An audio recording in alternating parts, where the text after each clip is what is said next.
La Corse fait le deuil d'Ivan Colonna. De son côté, le gouvernement accélère le calendrier pour le rapprochement des deux autres membres du commando Erignac. Pierre Alessandri et Alain Ferrandi seront transférés d'ici la mi-avril à la prison de Borgo, près de Bastia.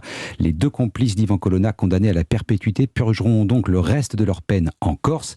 Un geste de l'État destiné à apaiser les tensions. Frédéric Michel, envoyé spécial d'Europe 1 sur place. C'était une des revendications portées depuis des années par l'ensemble des partis politiques ici en Corse, pas seulement les élus nationalistes.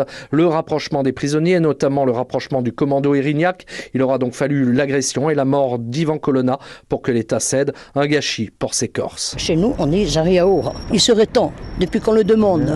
Ils sont en prison pourquoi? Alors que c'est fini, leur peine elle est terminée. C'est parce qu'ils sont Corses. Eh ben, ils se débarrassent de nous s'ils ne veulent plus de nous. On attend que ça. Disons que ça fait un peu session de rattrapage. Mais enfin, il vaut mieux tard que jamais. André Pacou est le délégué de la Ligue des droits de l'homme en Corse. On y est, mais quel triste chemin pour y arriver. Quel triste chemin. Et effectivement, on ne peut pas s'empêcher de penser que si simplement la loi avait été appliquée, Ivan Colonna ne serait pas aujourd'hui décédé.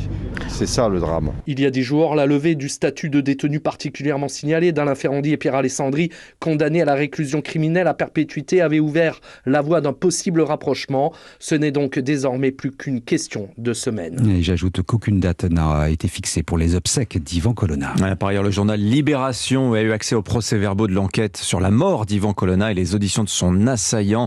On vous racontera ça tout à l'heure dans le journal de 8h.